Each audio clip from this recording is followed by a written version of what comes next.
ఈరోజు సామాజిక మాధ్యమాలలో ఒక సరస్వతి విగ్రహానికి డ్యామేజ్ జరిగింది అని కొంతమంది అవాంఛనీయ వ్యక్తులు ప్రజలలో భయాందోళన కలగజేయడానికి వార్తని ధృవీకరణ చేసుకోకుండా సర్క్యులేట్ చేయడం జరుగుతుంది. ఇది నిజానికి ఒక ప్రైవేటు స్థలం. కపిలబాయి విజయ్ కుమార్ గారు అనబడే ఒక వ్యక్తికి సంబంధించిన స్థలాన్ని సుమారుగా 20 సంవత్సరాల క్రితం కృష్ణవేణి జూనియర్ కాలేజ్ యాజమాన్యం వారి యొక్క తరగతులు నిర్వహించుకుంటాకి లీజు తీసుకున్న స్థలం అది. వారు 2 సంవత్సరాల కిందట దాన్ని ఖాళీ చేసి వెళ్ళిపోయారు. వారు స్కూల్ నిర్వహణ చేసుకుంటున్నప్పుడు విద్యార్థుల కోసం పెట్టుకున్నటువంటి ఒక రాతి విగ్రహం అక్కడ సరస్వతీదేవిని పిల్లలలో విద్యకి అధిదేవతగా కాబట్టి వారు అక్కడ పెట్టుకున్నారు.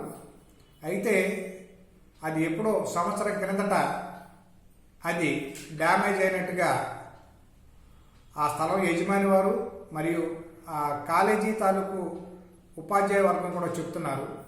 వారు కాలేజీ ఖాళీ చేసి వెళ్ళిపోయినప్పుడు అది డ్యామేజ్ అయిందనే ఉద్దేశంతో వాళ్ళు అక్కడ వదిలివేయడం జరిగిందని చెప్తున్నారు. అయితే ఈ సామాజిక మాధ్యమాలలో కొంతమంది కొన్ని రకాల శక్తుల వల్ల ప్రేరేపితమై వారి యొక్క స్వార్థపూరితమైనటువంటి లబ్ధి కోసం వాస్తవాలని వక్రీకరణ చేస్తూ నిజమేమిటో నిర్ధారణ చేసుకోకుండా వర్గ వైషమ్యాలను క్రియేట్ చేయడానికి సృష్టించడానికి ప్రయత్నం చేస్తున్నారు. ఇటువంటి వాటిని మేము చాలా కఠినంగా శిక్షిస్తాం. ఎవరైనా సరే వారికి ఏదైనా వార్త తెలిసినప్పుడు వాస్తవమా కాదా అనేది నిర్ధారణ చేసుకుని అది ఏమిటి అనేది అని తెలుసుకుని విపులంగా ఇస్తే వారికి మర్యాదగా ఉంటుంది. వారు ఈ సామాజిక మాధ్యమాలు ఇటువంటి ముసుగు వేసుకుని వాళ్ళకి సంబంధించిన లబ్ధి కోసం ప్రజలలో ఇబ్బంది కలిగించే పరిస్థితిని క్రియేట్ చేస్తే వారందరి మీద కూడా కఠినమైనటువంటి చట్ట ప్రకారమైన చర్యలు తీసుకుంటాం. ఇటువంటిది ఎవరైనా సర్క్యులేట్ చేసే వాళ్ళైనా దానిని షేర్ చేసుకునే వాళ్ళైనా సరే జాగ్రత్తలు తీసుకోవాలి. తప్పు ఎవరు చేసినా తప్పే. తప్పు చేసిన వాళ్ళు ఎవరిని వదలము. దయచేసి ప్రజలకు ఇబ్బంది కలిగించే అసత్యమైనటువంటి వార్తలని ప్రజలలో ఇబ్బంది కలిగే వాటిని అక్రమంగా మాత్రం చేయొద్దని చెప్పి హెచ్చరిక చేస్తున్నాం.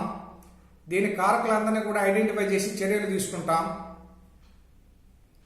ప్రజలందరూ కూడా అప్రమత్తంగా ఉండండి. మీకు అందరికీ ఏమైనా సమాచారం తెలిస్తే పోలీసు వారితో షేర్ చేసుకోండి. మేము మీ సేవకి గత 15-20 రోజులుగా మీరు గమనించండి.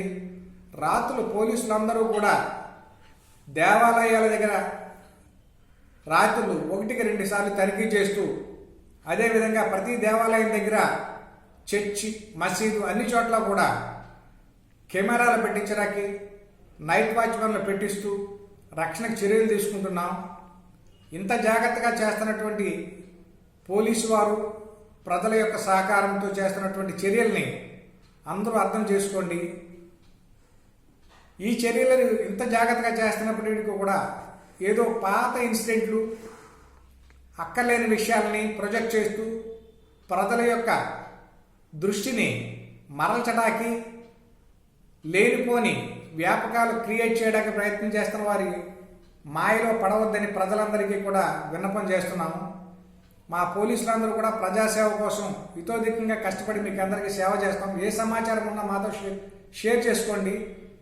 ఎటువంటి అవాంఛనీయ శక్తులు సంఘంలో తిరగకుండా మేము కఠిన చర్యలు తీసుకుంటాం. తప్పుడు వార్తలు సర్క్యులేట్ చేసే వాళ్ళని కూడా వదిలిపెట్టము. మీరు పొరపాటు పనులు చేయవద్దు. దయచేసి అందరూ సహకరించవలసిందిగా కోరుతున్నాం.